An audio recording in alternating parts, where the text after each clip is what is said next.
the maiden. And you know, there is no maiden archetype. I looked. So, but I could have called it something else. But I found this to be interesting. What the maiden is, I'll put her here, M-A-I-D-E-N.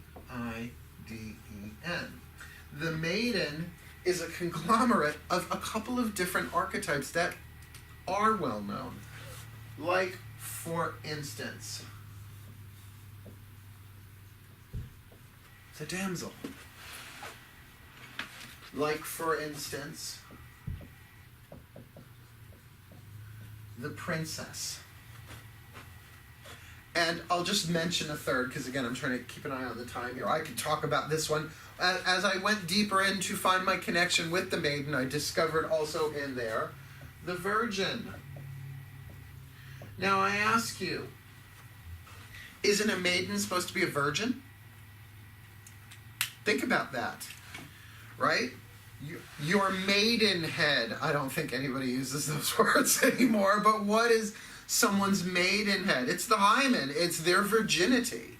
So though we are going to be talking about the virgin as an archetype unto itself, because it is a member of the feminine family, but the virgin archetype really has very little to do with sexuality. It's a piece of it, but it's not the dominant part of it.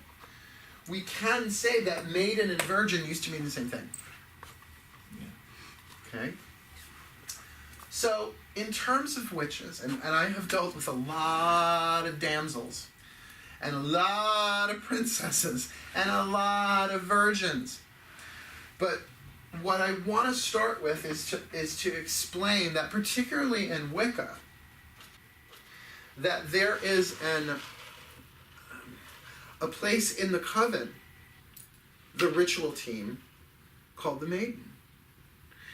It's sort of the servant of the high priestess, who shows up early and sweeps and makes sure that the chalices are polished and that the holy water is ready and that the cakes and ale and everything else, so that it's all set, and then actually sits at one side of the high priestess. What? Like a sous chef. Yeah. But even that idea, the handmaiden, like that is a role within Wiccan coven. Not every Wiccan coven has it, perhaps, but it's the person that kind of, usually a woman, who serves the high priestess. So we could even put in here an aspect of the servant. If we want to really look at this through the lens of the witchcraft, the maiden is alive and well. Now, what we can do with this week and the next time with the masculine is really look at different gods and goddesses. We have maiden goddesses. We often call them virgin goddesses, but virgin meaning unmarried, independent, untouched by man. That doesn't mean they didn't have lovers. So I've been working with Persephone since Yule, and I have to say it's been quite a wild ride.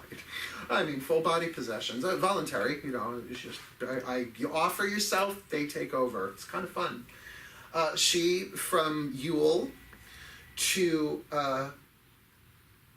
from Ostara to Letha, she is the Maiden of Spring. Kore, K-O-R-E. From Letha to Mabon, she's the Summer Lady. And I have to tell you, Letha was a little powerful for me this year. Usually Letha's not a great big huge Sabbath for me. Father's Day, and you know, it's so fucking hot. What do you want? You just want to kind of like chill and do nothing. But she took over. She just absolutely took over. She is a lady. So when we talk about the mother, we're going to be talking about the lady, which is a word that we actually use, well, particularly in our coven, Lord and Lady. It's a title. It's a level of responsibility. And then Persephone becomes queen. She's predominantly the queen from Mabon to Ostara. So we do have maiden goddesses. So the thing is if you have the maiden in you, regardless of your age, in other words, this, when we're talking soul power, it could be something you've had your whole life, and you will have your whole life, that it would have in it that desire to serve, that desire to play a supporting role, even unto the goddess herself.